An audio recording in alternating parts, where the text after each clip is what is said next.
যে দেখছেন এই ছেলেটা নরসিংদীর সাবেক সাধারণ সম্পাদক, ছাত্র দলের সাধারণ সম্পাদক, একে গুম করে ফেলা হয়েছে। এরকম বহু ছেলে পেলেদের আমাদের গুম করা হয়েছে। সবাইকে স্বাগত।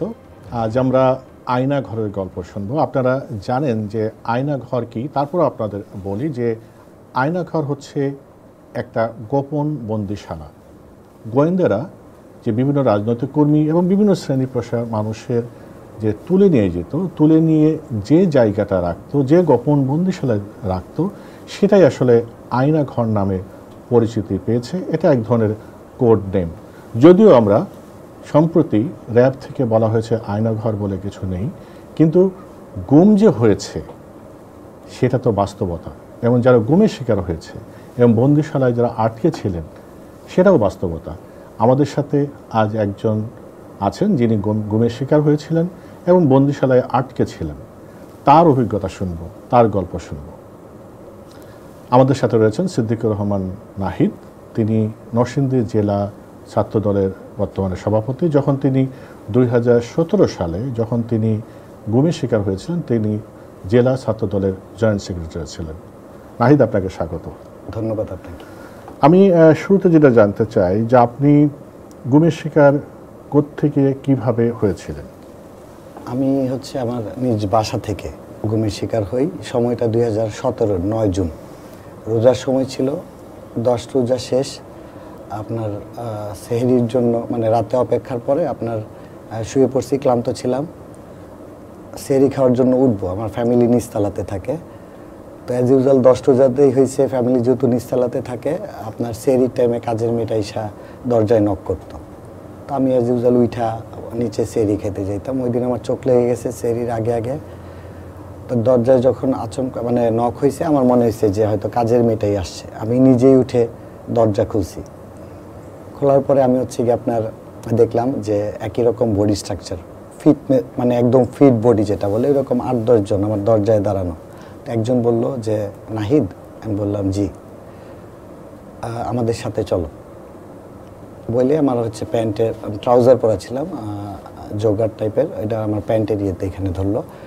ধরার পরে আমি সাথে সাথে, যেহেতু পলিটিক্যাল রাজনৈতিক কারণে আমাদের কর্মসূচির আগে প্রতি রাতেই দেখা গেছে বাসায় পুলিশ আসতো।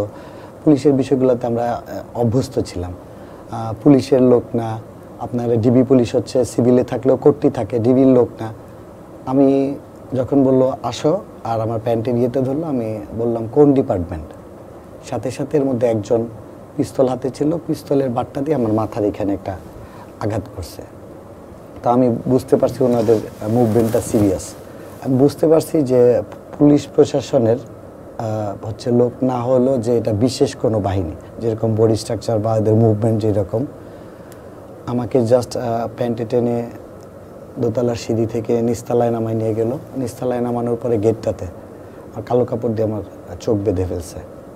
চোখ বেঁধে অনেকটা, আমি হেঁটে গেছি রাস্তা পর্যন্ত, আমার বাসাটা গলিতে আর কি, মেন রোড থেকে 1-1.5 মিনিটের ডিস্টেন্স। আমি হেঁটে গেছি ওই রকম না, পা মাঝে মধ্যে মাটিতে লাগছে, অনেকটা চ্যাং দোলা করে আমারে গাড়ি পর্যন্ত নিয়ে গেছে। গাড়ির এখানে নামায় গাড়িতে ওঠো।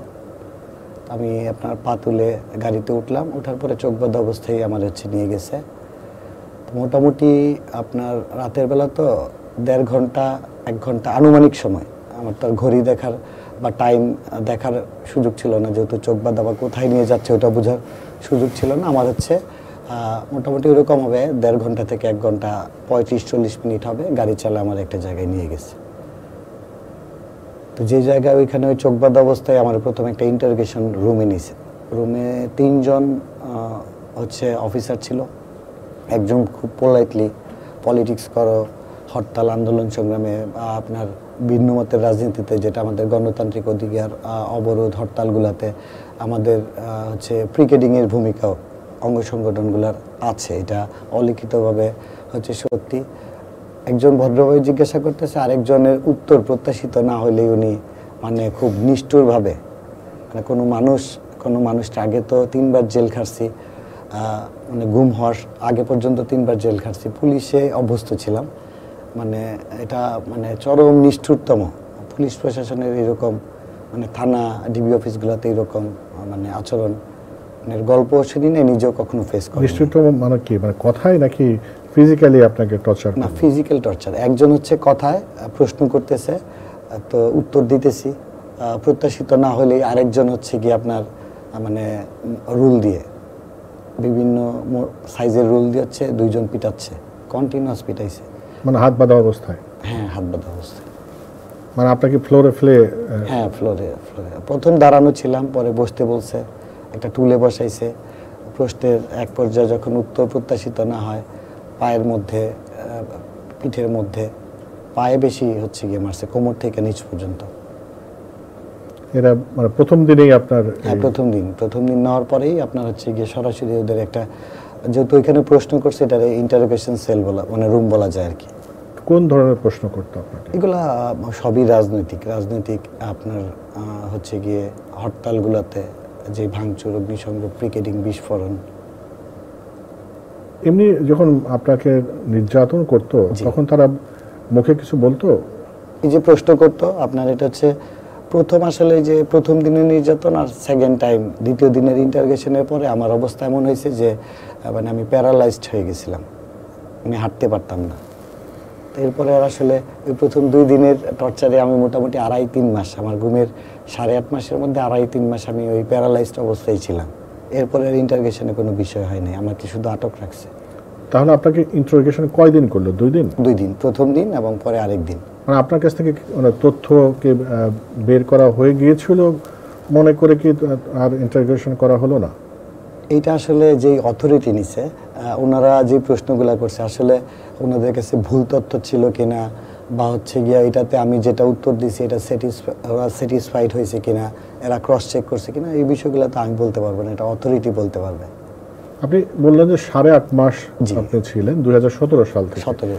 তো এর মধ্যে কি একটা জায়গায় আপনাকে রাখা হয়েছিল? আমাকে 2টা প্লেসে রাখা হয়েছে। একটা জায়গায় আনুমানিক হচ্ছে গিয়ে 2.5 মাসের মতো হবে, আর একটা জায়গায় 6 মাস। হ্যান্ড ওভারের আগে পর্যন্ত ওই জায়গাটাতে আমি 6 মাস ছিলাম। 2.5 মাস মানে কেমন জায়গায় ছিলেন, সেই জায়গার কিছু বর্ণনা দিতে পারেন? হ্যাঁ, অবশ্যই। প্রথম জায়গাটাতে হচ্ছে কি আপনার আমাকে নিয়ে একটা, যেমন প্রথম দিনই যে আপনার, আমি একটু ধারাবাহিকভাবে বলি তাহলে সবার জানা বোঝা হয়তো সহজ হবে। আমাকে ইন্টারোগেশন রুম থেকে আপনার দোতলায় নিয়ে গেছে। ইন্টারোগেশন রুমটা ছিল নিচতলাতে, প্রথম দিনের যে প্লেসটা। গাড়ি থেকে নামায় পায়ে হেঁটে আমার হচ্ছে ইন্টারোগেশন রুম নিছে। ওইখানে ইন্টারোগেশনের পরে আপনার আমার পায়ের অবস্থা এমন খারাপ ছিল, 2 জন আমার আবার তুলে নিছে, কিন্তু সিঁড়িতে মারার পরে 2 জন হচ্ছে আপনার সিঁড়িতে করে আমার যে নিচে, আমার পা তো সিঁড়িতে লাগতেছিল, চ্যাঙ্গোলা করে নিল, লাগতেছিল। নেওয়ার পর একটা ওয়াশরুমে নিয়ে গেছে। ওয়াশরুমে নিয়ে আমি যে কাপড় পরা ছিলাম ওই কাপড়গুলো চেঞ্জ করে এরা একটু নিজেদের মতো হাত মুখ ধুয়ে মাথায় পানি টানি দিয়ে ওদের এখান থেকে কাপড় দিছে, এবং আমার যেই কাপড় পরিহিত অবস্থা আমাকে তুলে নিছিল, এই কাপড়গুলো 8.5 মাসের মধ্যে আমি কোনোদিন দেখি নাই। যেদিন আমাকে হ্যান্ড ওভার করছে ওই দিন আবার ঠিক ওই দিন যেমন চেঞ্জ করে ওদের কাপড় দিছে, ওদের কাপড়গুলো চেঞ্জ করে আমারে হচ্ছে গিয়ে আপনার এই একই কাপড় দিছে। মানে যেদিন আমাকে হ্যান্ড ওভার করছে একই কাপড় পরাই নিছে, মানে 8.5 যেদিন আমাকে তুলে নিছে যেই কাপড়ে, হ্যান্ড ওভারে কিন্তু আমি একই কাপড় পরিহিত ছিলাম। আচ্ছা, কিন্তু মাঝখানে 8.5 মাসে কিন্তু এই কাপড় আর আমাকে কোনোদিন দেয় নাই। দোতলায় নিয়ে আপনাকে কোথায় রাখলো? সেই রুম দোতলায় নিয়ে হচ্ছে ওয়াশরুম থেকে নেওয়ার পরে আমাকে একটা সেলে রাখছে, মানে সামনে থানাতে যেরকম থাকে গ্রিল, সেলে রাখছে। আমাকে যেমন এক পাশ দিয়ে হচ্ছে গিয়ে ঢুকাইছে, ঢুকায় ওই সময় আমার নিয়ে সেলে রাখার পরে ওই রুমে একটা লোক ছিল। আপনি যে দেখলেন যে একজন লোক আছে, আমি যেহেতু দাঁড়াইতে পারতেছিলাম না, এটা আস্তে আস্তে পরে বুঝতে পারছি যে সবগুলো লোক আছে। আপনি বুঝলেন কিভাবে? আপনার তো চোখ বাঁধা ছিল। না, ওইখানে আমার রুমে দেওয়ার পরে আপনার হচ্ছে চোখ খুলে দিছে। চোখ খুলে দিছে, ওইখানে লোক আছে। ওই লোকের সাথে আমার 2.5 মাস কথা হয়েছে।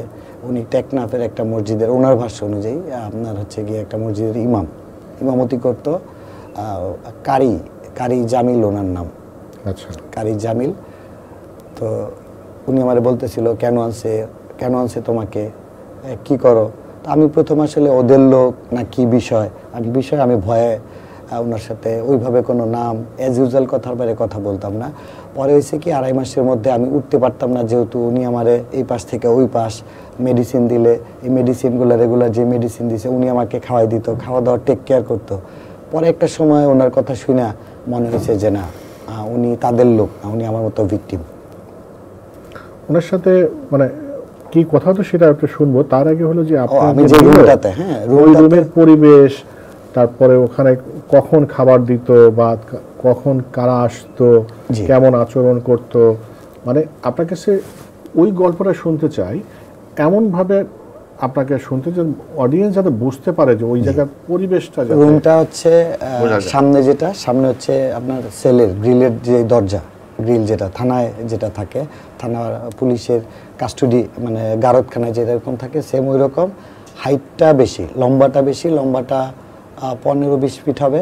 আর মানে পাঁচটাও তো বেশি না, পাঁচটা হবে 8 ফিট 10 ফিট আনুমানিক ওই রকম।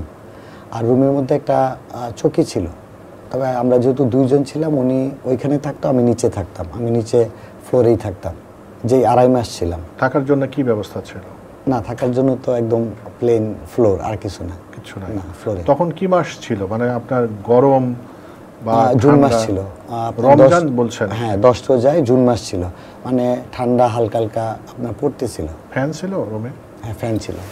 যেহেতু রমজান মাস, তাহলে খাবার দাবার কিভাবে দিত, মানে সেহরি দিত কিনা? হ্যাঁ সেহরি দিত, কিন্তু আমার হচ্ছে যে আপনার ব্যথার জন্য মেডিসিন ছিল, 3 বেলা নিতে হইতো, এই জন্য আমার রোজা রাখতে দিত না। আমার সুস্থতার জন্য এরা বলতো যে তোমার রোজা রাখার দরকার নাই, অথরিটির নিষেধ আছে, যারা মেডিসিন নিয়ে আসতো। তো আপনার এই যে আপনার কারি জামিল যিনি, ওনারে হচ্ছে সেহরি দিত, আর আমার 3 বেলার খাবার দিত। কি খেতে দিত? অ্যাজ ইউজুয়াল, সকালে নাস্তায় রুটি দিত, দুপুরে ভাত দিত, রাতে ভাত দিত, ভাতের সাথে সবজি দিত, মাঝে মধ্যে অন্যান্য তরকারি দিত। মানে লম্বা সময় তো ঘুরে ফিরে হচ্ছে গিয়া। তবে একটা বিষয়, এটা হচ্ছে গিয়া ওইখানে কোনো উৎসবটা বুঝতাম, বাইরের কোনো কিছু না বুঝলেও যেদিন আপনার ধরেন জুনের নিচে ডিসেম্বর ছিলাম, 16 ডিসেম্বরে এরা বিশেষ খাবার দিছে, বিশেষ খাবারের ধরন দেখি যে আরে আজকে এত স্পেশাল খাবার কেন, তো বলতো যে আজকে বিশেষ দিন। ওইখানে আমি দিনও গুনতাম, আমি একদম 9 জুন থেকে প্রতিদিন দেয়ালে হচ্ছে কি আপনার একটা করে দিন, কয়দিন গেছে, এটা কারি জামিল আমারে শিখাইছে। উনি সেকেন্ড টাইম ঘুম ছিল, এর আগে একবার হচ্ছে গিয়ে উনি ঘুমের শিকার হয়েছিল। উনি আমারে বলতো যে হচ্ছে গিয়ে আমার আগের বার আনছে, তো আমি এইভাবে এই বিষয়গুলো মেনটেন করতাম। হ্যাঁ তুমি একইভাবে তুমি হচ্ছে গিয়ে ডাক দিতেন কি দিয়ে? আপনার হাতে কিছু ছিল না? ওই যে আপনার কোনো ছোট ওই যে চকিতে কাঠের ছোট অংশ, এটা দিয়ে যেমন আপনার সিমেন্টের ওয়ালে যেই জায়গাটা নরম, এখানে ওই রকম আপনার হচ্ছে ইয়ে রাখতাম, মানে আজ কেটে কেটে আপনার দিন গুনতাম। তার মানে বিশেষ দিনে বিশেষ খাবার দিত। তার মানে খাবার নিয়ে মোটামুটি কোনো কমপ্লেন নাই, খাবার ভালোই ছিল কম বেশি নাকি? খাবারের মূল্যায়ন যদি বলেন, ওইখানে আপনার মৃত্যু ভয়, ফিজিক্যাল টর্চার, আপনি আমার গল্পটা শুনতেছেন, এজন্য হয়তো আপনার মনে হচ্ছে বিশেষ দিনে বিশেষ খাবার। ওইখানে তো আপনার খাবার আপনি যে খাবেন, ওই মানসিক অবস্থায় তো থাকে না যে আপনারা কি দিচ্ছে, ওইটা ওইখানে তো ভেরি করেন। আপনারা যদি 5 স্টার থেকে খাবার দিয়ে ওই পরিবেশে কাউরে রাখে, সে তো সেই খাবার সে বেঁচে থাকবে না মারা যাবে, তার বিষয়ে কি ডিসিশন হচ্ছে, অথরিটি কেন আনছে, এই যে দুশ্চিন্তা, খাবার মতো আসলে অবস্থায় মানে কোনো বন্দি থাকে না। ওখানে যে ওই কারি সাহেবের সাথে যে ছিলেন, জি, মানে গল্প করতে কোনো নিষেধ ছিল নাকি? না, কারি সাহেব আর আমি যেহেতু একই রুমে ছিলাম, নিষেধ ছিল। তবে কারি সাহেব দ্বিতীয়বার দেখা আমরা মনে হয় মাঝামাঝি রুমটাতে ছিলাম, 3 নাম্বার। সিকিউরিটিরা যখন চলে যেত, কারি সাহেব লম্বা সময় থাকার কারণে কি করতো, দেয়ালে টোকা দিত, টোকা দিলে তো ওইটা আওয়াজ হইতো।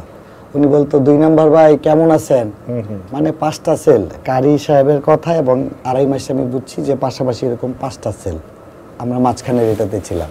তো যখন সিকিউরিটিরা যখন এন্ট্রেন্সের গেটটা ছিল একটা লোহার গেট, খুললে আওয়াজ হইতো, আবার যখন সিকিউরিটিরা চলে যেত ওই সময় আওয়াজ হইতো। তো কারি সাহেব থাকতে থাকতে উনি এটাতে অভ্যস্ত হয়ে গেছিল। আমার বলতো যে দেখো আসতেছে, স্ল্যাং করেই বলতো, যখন গেটটা খুলতো গেটের চলে গেছে, এখন একটু কথা বলি। মানে উনি কষ্ট যেমন করতো না, উনি আগের বার এটাতে ফেস করাতে উনি খুব অভিজ্ঞ ছিল। উনি এসে কি জিজ্ঞাসা করতো, 1 নাম্বার ভাই কেমন আছেন, তো ওই পাশে গ্রিল ধরে বলতো আসি ভাই, এরা তো মানুষ না, ভালো থাকে কিভাবে। মানে 1 2 3 4 5টা পাশাপাশি রুমের এরকম কথা হইতো, মানে এটা অথরিটি জানতো না, কিন্তু আপনার হচ্ছে এরা নিজেরা যখন সিকিউরিটি না থাকতো এরকম কথা বলতো। আপনার থাকায় আপনি বলছেন যে যখন নিয়ে গিয়েছে চোখ বন্ধ ছিল আপনার, কিন্তু ওখানে যাওয়ার পর মুখ আর কি কখনো চোখ বাঁধা বা হাত বাঁধা এটা তো বা কোনো নিয়ম কানুনের মধ্যে আমি যেতে হতো ওইখানে তো প্রথম জায়গাটা যেটা আমি অসুস্থ ছিলাম বা কারি সাহেব ওইখানে রাখছে, ওইখানে যারা সিকিউরিটিরা যারা খাবার দিত বা আমাদের মেনটেন করতো, ওয়াশরুমে নিয়ে যাইতো, এরা মাস্ক পরে আসতো। নাহিদ, আপনি আপনার ওই জায়গার অবস্থার কথা বলছিলেন, জি, যে আসলে তো ওই পরিস্থিতিতে না পড়লে তো আসলে বোঝা যায় না যে কষ্টটা কত। পরিবারের কথা যখন মনে পড়তো বা পরিবারকে খবর দেওয়ার জন্য চেষ্টা করতেন কিনা? একটু বলি, মানে যেটা নিয়ে বলতেছিলাম যে হচ্ছে গিয়ে প্রথম জায়গাটা শুনলে মনে হবে চোখ খোলা ছিল, কিন্তু আমার যে সেকেন্ড প্লেসটাতে অলমোস্ট 24 ঘন্টা কালো কাপড় দিয়ে চোখ বাঁধা থাকতো এবং অলমোস্ট 24 ঘন্টাই হ্যান্ডকাপ।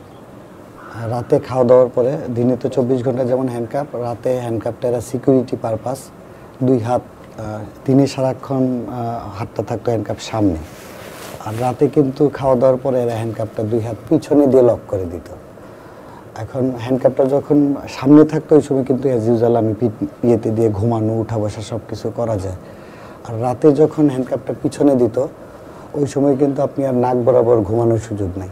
বাকি 6টা মাস, প্রথম মনে হয় 2-3 মাস আর কি, আমি কোনো রাতেই ঘুমাইতে পারি নাই। এবং এটা কি পরিমাণ কষ্ট, হ্যান্ডকাপ যখন পিছনে দিত আমি এরকম এক কাঁধ হয়ে শুইতাম, তো সমস্ত শরীরের ভারটা যখন কাঁধে চলে আসতো তখন আবার এই কাঁধ ব্যথা হয়ে গেলে আমি হচ্ছে গিয়ে আপনার কাঁধটা ঘুরে এই কাঁধে ভর করে শুইতাম, নাক বরাবর তো আর শোয়ার সুযোগ নেই। এই কাঁধটাও যখন আপনার হচ্ছে ব্যথা হয়ে যেত, 2 কাঁধ ব্যথা হওয়ার পরে অপশন নেই, তখন উঠে বসে আসলে মানে আল্লাহর কাছে আমি ফিরে আসবো, যে আল্লাহ আমারে ফিরায় দেন। মানে সিচুয়েশনটা এমন ছিল আমার ওইদিকে যাওয়ারই সুযোগ ছিল না, আমি নিজেই দোয়া করতাম, আল্লাহ দুনিয়াতে কিচ্ছু চাই না। যেহেতু হাত আর হ্যান্ডকাপের বিষয়টা এরকম, পিছনে হ্যান্ডকাপ থাকলে আমি যত এটারে ইজি করার চেষ্টা করতাম তত বেশি টাইট হয়ে যেত। টাইট হইলে আসলে সারা রাত্র এটা একটা অমানবিক বিষয় ছিল। আর টাইট হওয়ার পাশাপাশি এটা আমি সাইকোলজিক্যাল না ফিজিক্যাল আমি জানি না, সেই জায়গাগুলোতে আসলে আপনি চুলকাতে পারবেন না, ওই জায়গাগুলোতেই হচ্ছে গিয়ে এরকম চুলকানির বিষয় হতো। যেটা নিয়ে হয়েছে কি, যেমন ওই পরিবেশ থেকে যে কেউ কিন্তু মানে আল্লাহর কাছে চাবে যে আল্লাহ আমার ফিরিয়ে দাও। আমি তো সারা রাত্র ঘুমাইতে পারতাম না, আমি আল্লাহর কাছে খালি দোয়া করতাম, আল্লাহ আর কিচ্ছু চাই না জীবনে, সকালটা করাই দেন। সকালটা করাই দিলে হচ্ছে এরা যখন ওয়াশরুমে নেয় ওই সময় হ্যান্ডকাপটা পিছন থেকে সামনে দিয়ে দিত। এই যে না ঘুমাতে পারা বা ওই সময় আপনার মানে কি আর কি মাথার মধ্যে ঘুরতো আপনার, যে কেন আপনাকে ধরে নিয়ে গেল বা আপনি এখান থেকে বের হতে পারবেন কিনা?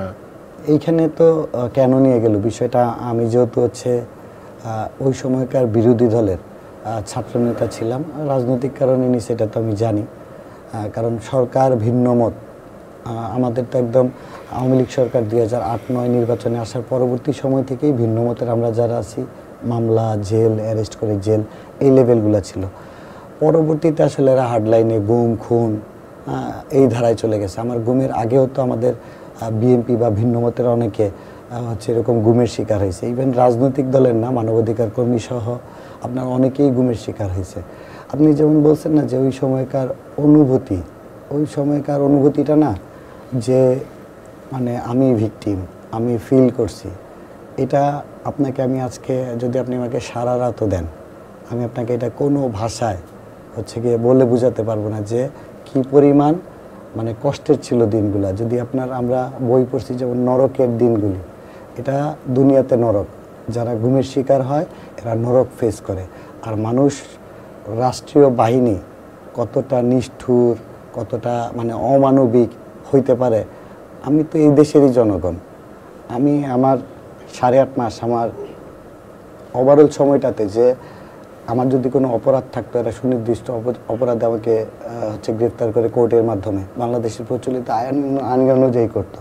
30 লক্ষ শহীদের বিনিময়ে দেশের স্বাধীনতা, একটা স্বাধীন দেশে আমি বেঁচে আছি না মারা গেছি।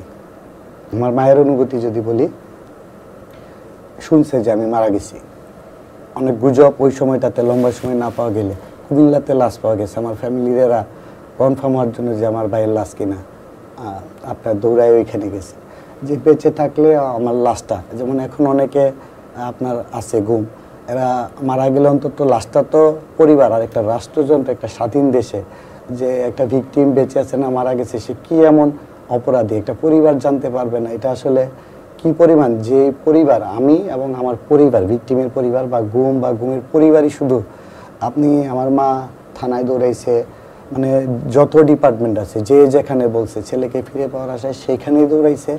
ইভেন হয়েছে কি যে একজন গিয়ে বলছে যে পলিটিক্যাল সে যদি পলিটিক্স করে পলিটিক্যাল অ্যাক্টিভিটিস হইলে আপনার হচ্ছে গিয়ে হয়তো ফিরে পাওয়ার সম্ভাবনাটা প্রকট হবে। আমার মা গিয়ে এই মানে আমি আসার পরে যেগুলো দেখছি ওই অবস্থায় উনি আমার ফিরে পাওয়ার দাবিতে রাজপথে মানববন্ধন করছে। আবার মানববন্ধনে উনি সেন্সলেস হয়ে পড়ে গেছে, আবার উঠে দাঁড়াইছে, আবার সন্তানের জন্য আমাকে ফিরে পাওয়া পর্যন্ত মানে উনি সংগ্রাম করে গেছে। এটা কোনোভাবেই একটা স্বাধীন দেশে একটা জনগণের সাথে এরকম হতে পারে না, যেটা বিগত স্বৈরশাসন করেছে।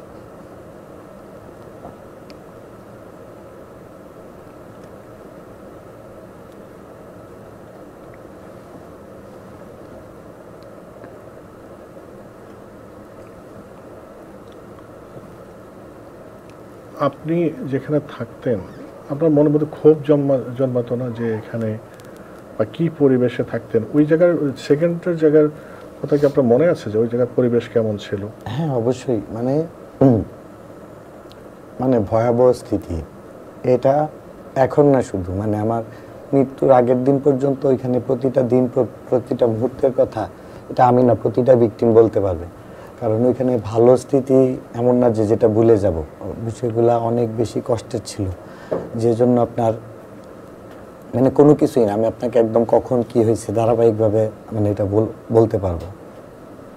ওই যে সেকেন্ড জায়গাটা এটা কি আগের মতোই এত বড় ছিল নাকি? না, সেকেন্ড জায়গাটা মানে একটা এরকম রুমের মতো ছিল, কিন্তু আমার রুমে থাকার সুযোগ ছিল না। রুমের একটা পোর্শনে আমি দেয়ালের পাশ ঘিরে থাকতাম, ওইখানে কাঠের ফ্রেমে আপনার হচ্ছে 4টা এরকম ফোল্ড করা যায় কাঠের ফ্রেমে কালো কাপড় দেয়া, ধরেন এই যে দেয়াল কেন্দ্রিক এরকম একটা ফ্রেম দিত, একটা ফ্রেম স্ট্রেট আর একটা এরকম মানে পিছনে ওয়াল অনেকটা। আমার হাইট 5 ফিট 8, ধরেন আমি যদি হচ্ছে ফ্রেমের নিচে আমার পা লাগতো মাথার এখানে 2 আঙ্গুল থাকতো, আর আপনার যদি মাথাটা ফ্রেমে লাগতো তো পায়ের এদিক দিয়ে 2 ইঞ্চি আপনার খালি থাকতো। অনেকটা এক পাশে ওয়াল আর 3 পাশে কালো কাপড় দিয়ে ঘেরা। তো রুমটা যেরকম বড়ই ছিল আমি কিন্তু এই অনেকটাই যে কবরের মতো স্কোয়ার, আমি 6 ফিট বা 2.5 ফিট জায়গার মধ্যে কিন্তু আমি আমার বাকি 6টা মাস রয়েছি। আমার দাঁড়ানো নিষেধ ছিল, শুধু বসে শুয়ে ওইখানে থাকা লাগছে। কথা বলতে পারতেন না তো? কথা বলার তো আপনার সুযোগ নাই এখানে। সিকিউরিটি যারা এদেরকে শুধু আপনি আপনার সমস্যা যদি হয় শারীরিক অসুস্থতা সেই ক্ষেত্রে আপনি বলতে পারবেন, আদারওয়াইজ কথা বলার কোনো সুযোগ ওইখানে নেই। আপনি কখনো চেষ্টা করেন যে কোনোভাবে পরিবারের কাছে, যেহেতু আপনি আছেন পরিবার নিয়ে তো অবশ্যই দুশ্চিন্তা হতো আপনার? না, এইখানে হয়েছে কি যেই আসতো মানে কথা বলার সুযোগ হইলে ভাই কেমন আছেন বা কি একটু বলে যে সহানুভূতি নিয়ে ওনাকে একটু ম্যানেজ করে বাইস্ট করে যে আমি অন্তত এই মেসেজটা আমি জানি যে আমার মা আমার জন্য টেনশন করতেছে, পরিবার টেনশন করতেছে, আমার ওয়েল উইশাররা আমার রাজনৈতিক সহযোদ্ধারা, যে একটা মেসেজ অন্তত কারোর থ্রুতে ম্যানেজ করে পাঠানো যায় কিনা যে আমি বেঁচে আছি অতটুকু, এটা কোনো দিন সম্ভব হয় নাই 8.5 মাসের মধ্যে। আপনারা কি কখনো বুঝতে পেরেছেন যে আসলে কারা আপনাকে তুলে নিল? কোনো ইঙ্গিত পেয়েছেন? এখানে হচ্ছে কি যে তুলে নেওয়ার বিষয়টা আপনার হচ্ছে কি আমার বাসায় আমি ফিরে আসার পরে যেটা দেখছি, আমার বাসায় আমাকে তুলে নেওয়ার জন্য যে 3টা গাড়ি ব্যবহার করা হয়েছে, একটা হাইস গাড়ি, 3টা গাড়ি একসাথে আসছে, 2টা গাড়ি জিপ গাড়ি, এর মধ্যে একটা আমার আইটির বেশ কয়েকজন, গাড়ির উপরে আপনার হচ্ছে ফোন ট্র্যাকিংয়ের যে ডিভাইস ওই ডিভাইসটা লাগানো ছিল। আর জিপ 2টা অ্যাজ ইউজুয়াল পুলিশ যেরকম ইউজ করে এসপি লেভেল বা সিনিয়র লেভেল ওই ধরেন না, এর চেয়েও বিশেষ। তো এই গাড়ি তো আপনার প্রশাসনের একদম মানে বিশেষ বাহিনী ছাড়া, আপনার ফুটেজটা দেখলে আপনারাও বুঝতে পারবেন যে বিশেষ বাহিনী ছাড়া তো ওই গাড়ি ইউজ করার কথা না, তাদের কথাবার্তা হ্যাঁ, বা এখানে কম্বল বা কোনো কিছু যেগুলো দিত, এখানে একটা বিষয় কাগজপত্র হয়েছে, বা কোনো কিছু দিয়ে আপনি বুঝতে পারেন আপনি কিনা? যেমন ধরেন আমি এর আগে 3 বার অ্যারেস্ট হয়েছি, থানা, জেলখানা, পুলিশের অ্যাজ ইউজুয়াল, পুলিশ দৌড়াইছে, লুকুচু মানে যেটা আমি পালাইছি, আবার অ্যারেস্ট হয়েছি বা আমি সেভ হয়েছি, ওদের বিষয়ে যেরকম ধারণা আছে ওইখানের বিষয়টা কি পুলিশের বিষয়ে আমাদের যেমন খুব ভালো ধারণা আছে। ওইখানে আমার 8.5 মাসের মধ্যে এরা অনেক বেশি ডিসিপ্লিন। আমার 3 বার ওয়াশরুমে নিয়ে যাইতো, ধরেন সকালে ফজরে আজানের আগে নিয়ে যাইতো। 6 মাসের মধ্যে এমন কোনো দিন হয় নাই যে আজানের পরে নিয়ে গেছে। 3 বেলা খাবার একই টাইমে খাবার দিত। মানে সব কিছু অনেক বেশি সুশৃঙ্খল, অনেক বেশি নিয়মতান্ত্রিক, যেটা অনেক বেশি হাইলি ট্রেন্ড আপ না হলে এটা মেনটেন করাটা কঠিন। আর যে বিষয়টা বলছেন যে কোন ডিপার্টমেন্ট, আমি ওভারঅল 8.5 মাসের মধ্যে অনেক চেষ্টা করছি যে কোথায় আছি বা কী। তো প্রথম প্লেসটাতে কারি জামিল সাহেব, যেটা ওনার যেহেতু সেকেন্ড টাইম ওনারে তুলে আনা হয়েছিল বা গুম, ওনার ভাষ্য অনুযায়ী উনি বলছে যে কতক্ষণ লাগছে বাসা থেকে আনতে। আমি বললাম টাইম তো দেখি নাই, আনুমানিক ঘন্টা 1.5 হবে। জানো নাকি জায়গাটা কোথায়? আমি বললাম না আমি তো জানি না। এটা হচ্ছে বনানী গেট দিয়ে ঢুকে, এটা হচ্ছে ডিজিএফআইয়ের সেল। আমার হচ্ছে গিয়ে আগের বার যখন ছাড়ছে, তো এটা ওনার ভাষ্য, আমি দায়িত্ব নিয়ে বলতে পারবো না। আমি দায়িত্ব নিয়ে বলতে পারবো আমার সেকেন্ড প্লেসটাতে যখন নিছে, তো আমাকে তো 10 রোজায় নিছে। এরপরে যখন ঠান্ডা পড়লো, আমার প্রথম দিকে একটা ফ্লোরে শুইতাম, ফ্লোরে আপনার একটা কম্বল দিছিল, ওই কম্বলটাতে শুয়েছি। এরপরে যখন আরেকটু ঠান্ডা পড়লো, আপনার হচ্ছে আবার আরেকটা কম্বল দিছে। যেদিন কম্বল দিল, তো চোখ বাঁধা থাকলেও হ্যান্ডকাপ থাকলেও সবসময় একটা কিউরিসিটি কাজ করতো যে আমি কোথায় আছি, মানে এই জায়গাটা কোনোভাবে বের করা যায় কিনা। তো কম্বলটা যখন আমারে দিল, আমি জাস্ট পায়ের এখানে দিয়ে গেছে, আমি হাত দিয়ে টেনে যখন হচ্ছে নাক বরাবর আনছি, আপনার কম্বলের যে বর্ডারটাতে মার্কার দিয়ে লেখা TFI। যেহেতু রাজনীতি করি এবং এর আগে 111-এর প্রেক্ষাপটটা দেখছি, TFI যে টাস্ক ফোর্স ইন্টারোগেশন সেল, এটা তো আমি বুঝে ফেলছি। ঠিক 1 মিনিট পরেই সিকিউরিটি যে এসে আমাকে কম্বলটা দিয়ে গেছে, সে আবার কম্বলটা নিয়ে গেছে, নিয়ে আবার 5 মিনিট পরে এই কম্বলটাই দিছে। তো সিকিউরিটি যখন ছিল না, পরে আমি কম্বলটা নিয়ে আপনার দেখলাম যে TRA, VEF এই অক্ষরগুলোরে বিকৃত করছে, যাতে আমি যেটা দেখছি বা এদের ধারণা ভুলে দিছে, আমি দেখি নাই, যাতে TFIটা না বুঝি। পরে কালো মার্কার দিয়ে এটারে আবার এরকম কেটে, যাতে TFIটা না বুঝি, এটা কিন্তু খুব ভালোভাবে কেটে দিছে। কিন্তু ওই যেটা আল্লাহ সুযোগ দিছে, আমি এত চেষ্টা করে কিন্তু কোনোদিন কোনো ক্লু পাই না। এটা হয়তো তাদের ভুলের জন্যই, যারা মেনটেন করে হয়তো কেটে দেওয়া নিয়ম, কিন্তু ভুলের জন্যই যেমন আমারে দিছে, 1 মিনিট পরে নিয়ে গেছে। কিন্তু আমার যেটা দেখার, এটা কিন্তু আমি এটা দায়িত্ব নিয়ে বলতে পারবো যে কম্বলের বর্ডারে TFI মার্কার দিয়ে লেখা ছিল। আচ্ছা, আপনি বললেন যে 8.5 মাস ছিলেন এখানে, 6 মাস পর্যন্ত ছিলেন দ্বিতীয় জায়গায়। জি। কবে ছাড়া পেলেন, কিভাবে ছাড়া পেলেন? 2018-তে। আমি যেখানে ছিলাম 2018-র 15 ফেব্রুয়ারিতে হচ্ছে আমার প্রকাশ্যে আনছে। 14 ফেব্রুয়ারিতে আমি যেখানে ছিলাম, আমাকে যেইভাবে বাসা থেকে তুলে নিছে, আপনাদের যেভাবে বর্ণনা দিলাম, যে আপনার বাসার নিচতলাতে নামানোর পরে চোখ বেঁধে গাড়িতে, আপনার কালো টুপি, চোখ বাঁধার পরে আবার এটাকে জমদূর টুপি বা এই টাইপের বলে, এরকম টুপি পরাই আমার 14 তারিখে ওনারা নিয়ে বের হয়েছে। বের হওয়ার পরে প্রায় 4 ঘন্টা 4.5 ঘন্টার রাস্তা হবে, গাড়ি চালায় গেছে। যাওয়ার পরে আপনার এরা হচ্ছে গিয়ে, মানে পরে আমি দেখছি, মানে এরা আমাকে হচ্ছে RAB, CPC, crime prevention unit টাঙ্গাইলে, এদের কাছে হ্যান্ড ওভার করছে। হ্যান্ড ওভারটা বুঝছি কীভাবে, ওইখানে আমার নতুন করে নামটাম এন্ট্রি নিচ্ছে, ওদের হ্যান্ডকাপ লাগানো ছিল, চেঞ্জ করে র্যাবের হ্যান্ডকাপ লাগাইছে। কালো কাপড় যেটা আমার চোখের, ওইখানে ভারী কাপড়টা খুইলা র্যাবের কালো কাপড় পরাইছে। ওইখানে 8.5 মাসের যেটা এতটাই ভারী কাপড় ছিল, 3টা ফোল্ডের। আমি কিন্তু অনেক চেষ্টা করছি সিকিউরিটি যারা আসে বা কারা, আমি কোথায় আছি একটু দেখা যায় কিনা, আমি কিন্তু কখনোই দেখতে পারি নাই। কিন্তু ওইখানে যখন কালো কাপড় দিয়ে, র্যাবের কালো কাপড় দিয়ে যখন আমার চোখ বাঁধছে, ওই সময় কিন্তু আমি দেখতেছি সামনে যে কালো ড্রেস পরা র্যাবের লোকজন, ওনারা পরে দিয়ে যাওয়ার পরে ওনারা ওই দিন রাতে আমাকে টাঙ্গাইলে হচ্ছে একটা আপনার জঙ্গলে নিয়ে গেছে।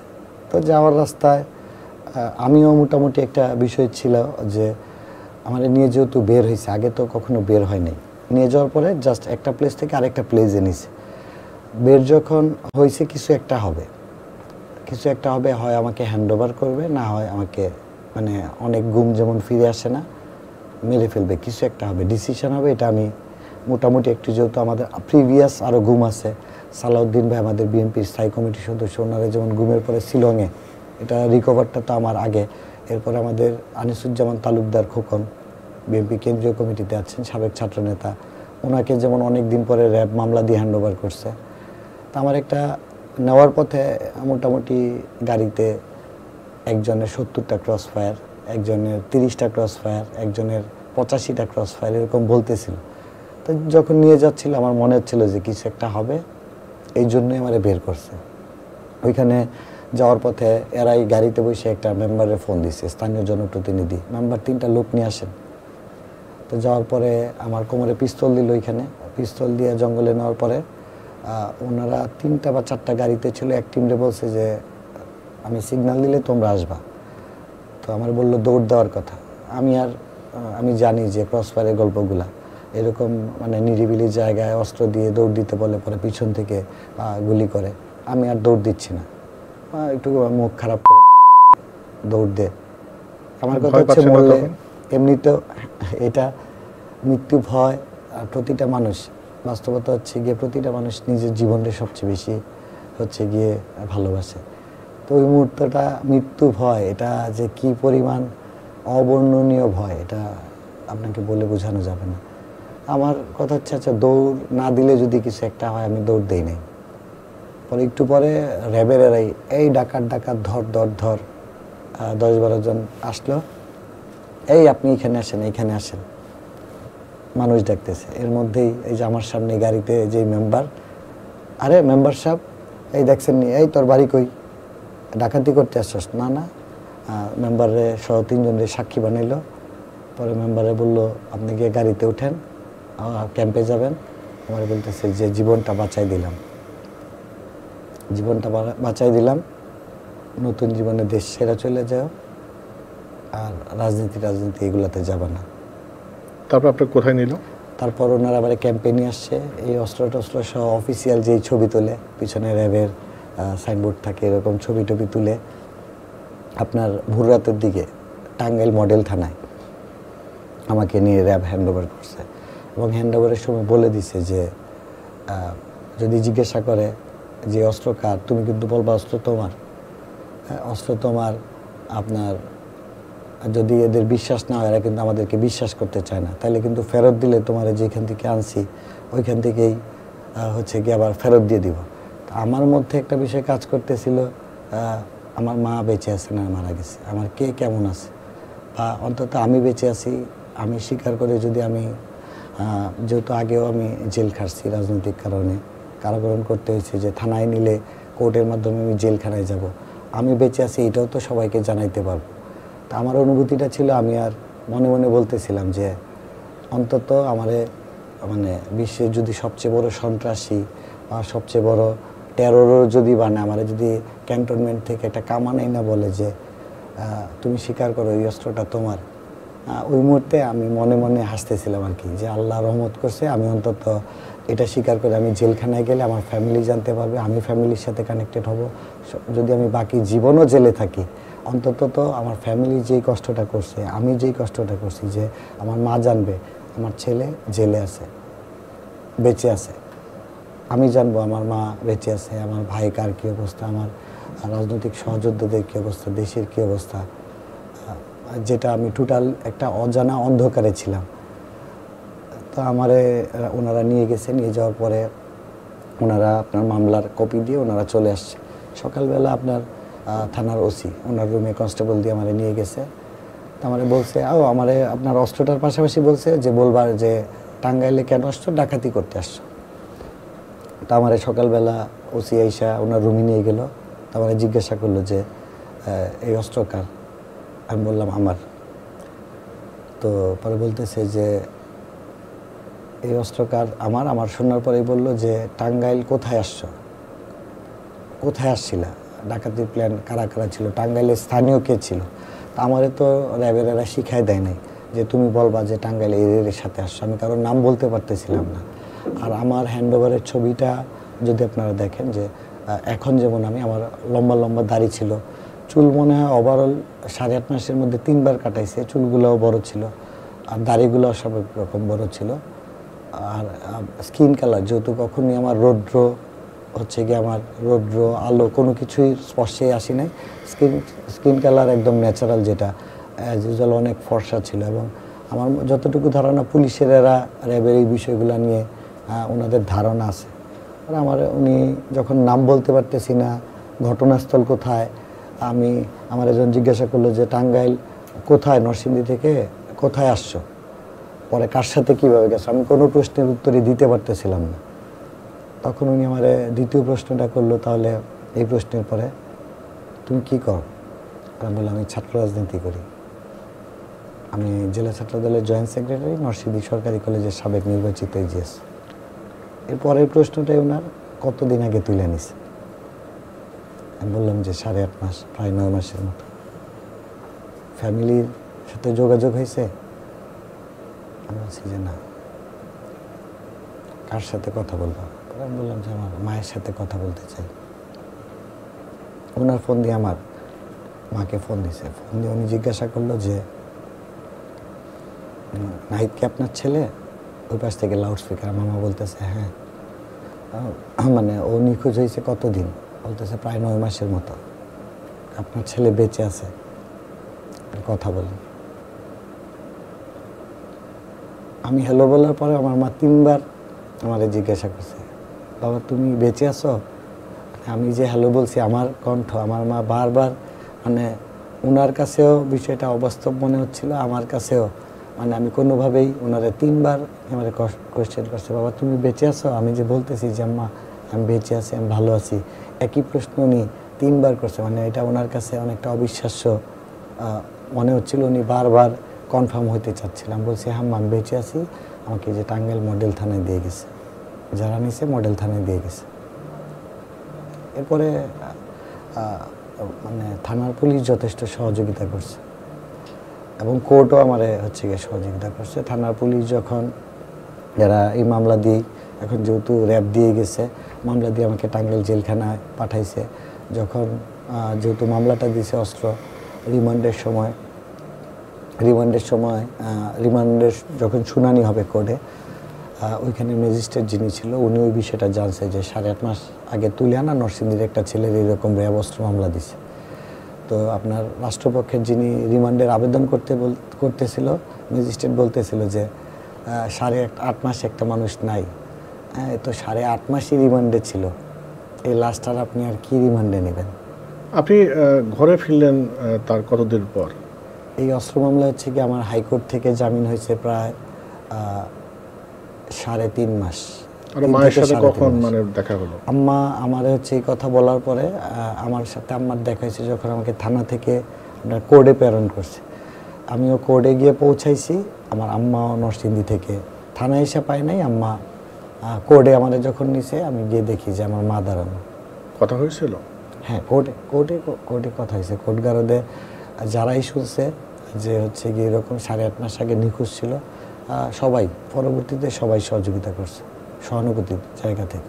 নাহিদ, আপনি আপনার 8.5 মাসের যে গুম অবস্থায় থাকা, মানে আয়না ঘরে থাকা, সেই গল্পগুলো বলছিলেন। এখন আমরা শুনলাম আপনি যদি শেষে এসে যদি আবার একটু ফিরে দেখেন, 8.5 মাস আসলেই কি 8.5 মাস, বা কোন কথাগুলো আপনার কাছে এখন মনে হচ্ছে যে আরেকটু বলতে চান? বিষয় হচ্ছে ওইখানে মানে যেই নিষ্ঠুরতম সময়, যে বিষয়টা, এটা আপনাদের কাছে হচ্ছে গিয়ে 8.5 মাস মনে হইতে পারে, এটা আমার কাছে 8.5 বছর নয়, 8.5 যুগ হচ্ছে গিয়ে এক একটা দিন বছরের মতো। কারণ আপনার একটা অনিশ্চয়তা, সবসময় টেনশন যে আপনাকে বাঁচিয়ে রাখবে, আপনাকে কি ফেরত দিবে না আপনাকে মেরে ফেলবে। ইভেন আমিও যখন পরিস্থিতি খারাপের দিকে মনে হতো যে পরিবেশটা খারাপ, আমি নিজের বেঁচে ফেরার দোয়াটা সর্বোচ্চ ছিল না, যেহেতু গুমের অনেকেই ফিরে আসে নাই, অনেককেই শুনতাম যে মেরে ফেলে দিছে। আমি নিজে দোয়া করতাম যে আল্লাহ অন্তত যদি মেরেও ফেলে দাফনটা যেত অন্তত নিজ পরিবারের হাতে হয়, অন্তত বেওয়ারিশ হিসাবে যাতে দাফন না হয়। মানে ওইখানের গুম শব্দটা ছোট, ওইখানের যারা ভিকটিম, মানে কি পরিমাণ গুমের বিষয়টা কি পরিমাণ অমানবিক, কি পরিমাণ নির্মম নিষ্ঠুর, এটা সীমাহীন, এটা কোনো ভাষায় আপনাকে বলে বোঝানো যাবে না। আর গুমের বিষয়টা ভিকটিম এবং পরিবার যে পরিবেশের মধ্যে দিয়ে যায়, এটা আসলে অন্য কেউ ভিকটিম বা ভিকটিমের পরিবার ছাড়া এটা মানে উপলব্ধি করার সুযোগ নেই। সর্বশেষ যে কোশ্চেনটা করতে চাই সেটা হলো ছাত্র জনতা অভ্যুত্থানে যে সরকার স্বৈরাচারী বলি আর ফ্যাসিস্ট সরকার বলি, যেটাও তার পতন হয়েছে। এখন আমরা নতুন বাংলাদেশের স্বপ্ন দেখছি। আপনারাও 15 বছর ধরে এই সরকারের বিরুদ্ধে, স্বৈরাচারের বিরুদ্ধে আন্দোলন করেছেন, অনেক মামলা আসামি হয়েছেন, গুমের শিকার হয়েছেন। এখন আপনি কি বলবেন? আপনারা তো একজন তরুণ কর্মী বা রাজনৈতিক বড় একটা রাজনৈতিক দলের আপনি সদস্য। নতুন বাংলাদেশ গড়ার ক্ষেত্রে এই যে গুম আর কেউ যাতে না হয়, কি ভূমিকা রাখবেন?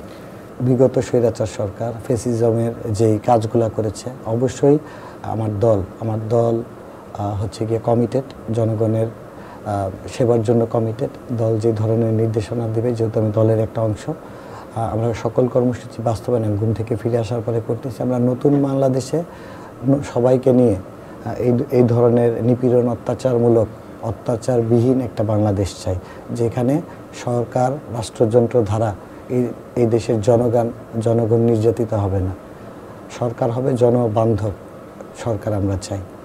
আর আমার জায়গা থেকে যে কোনো ধরনের, যেহেতু ছাত্র সংগঠনের দায়িত্বে আছি, আমি আমার জায়গা থেকে যেখানেই অন্যায় হবে আমি আমার ছাত্র সংগঠনকে নিয়ে প্রতিবাদ এবং প্রতিরোধের সর্বোচ্চ চেষ্টা করব। সিদ্দিকুর রহমান নাহিদ, আপনাকে অনেক ধন্যবাদ আমাদের অনুষ্ঠানে এসে আপনার সেই যে কষ্টের কথা বলার জন্যে, আমাদের সাথে শেয়ার করার জন্যে অনেক ধন্যবাদ, এবং আপনার কমিটমেন্টের জন্য অনেক ধন্যবাদ। প্রিয় দর্শক, ধন্যবাদ। আজ এ পর্যন্তই আমরা আয়না ঘরের গল্প শুনলাম। আমি একজন ভিকটিম, সিদ্দিকুর রহমান নাহিদ। তিনি এখন নরসিংদী জেলা ছাত্র দলের সভাপতি। তিনি যে 8.5 মাস আয়না ঘরে ছিলেন তার সেই গল্প শুনিয়েছেন। এখানে একটু ডিসক্লেমার দিয়ে রাখি, তিনি যে তথ্য, উপাত্ত এবং অভিজ্ঞতার কথা বলেছেন এরা সম্পূর্ণ তার নিজস্ব এবং দায়িত্ব তার। আমরা দীপ্ত টিভি থেকে সেগুলো তুলে ধরেছি। আপনাদের সবার শুভকামনা।